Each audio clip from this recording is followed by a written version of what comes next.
So, ayan guys, dumating na yung in-order ko. Sobrang lamig sa labas. Wow. What's a mask?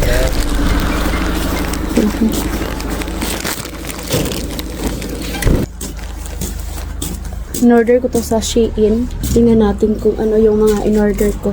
Mga damit to pang summer. Pag-uwi namin ng Pilipinas ba. Para meron akong magamit. Ilan lang naman to guys. Tsaka mura din siya kasi nga nag-sale yung Shein. December ko pa to in-order guys. Kaya mura. Yan, excited na ako no. Oo nga pala, pag uwi namin ng Pilipinas son, hindi na po kami magdala pa ng maraming luggage. So bali, doon na kami bibili ng mga damit pagdating namin sa Pilipinas. Hindi na rin kami bibili pa ng mga pasalubong. Ayan si Katyusha, nag-drawing siya. Look, mami ba?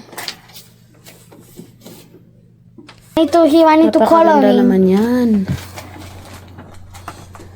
So, tingnan natin kung ano yung laman nito. Look, mommy, also this is my drawing.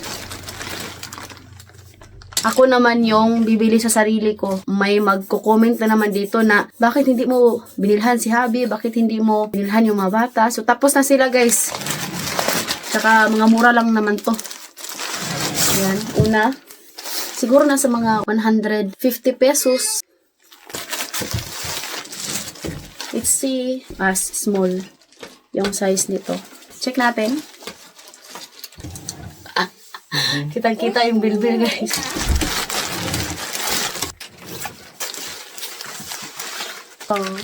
Lahat po ay small. Kasi nga before is medium yung size ko. Ngayon, nag-change ako ng size guys. Ayan. Ayan guys, meron siyang dito. Tamang-tama talaga yung size. Next. Ito ay pang winter. Kaya ayan. Ito. Guys.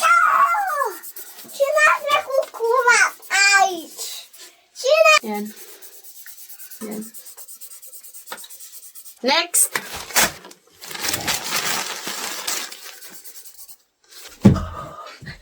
Ayan. Isa lang masasabi ko, sobrang ganda yung mga tela ng mga damit sa Shein, guys. Kung bumibili ako ng dress ng mga bata, sa Shein talaga. At saka mga t-shirt. Small pa rin yung size.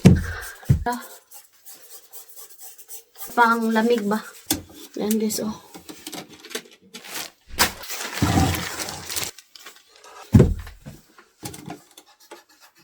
Maganda siya guys.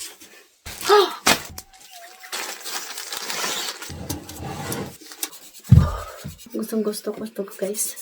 Maganda siya pang summer. Ito lang naman yung nabili ko galing sa Shein. Ayan o. Deserve natin. Bilihan yung sarili natin, di ba? Itong mga pinambili ko para sarili ko is hindi pa ako nanghingi kay Habi. Maraming salamat po sa lahat ng suporta. We love you all.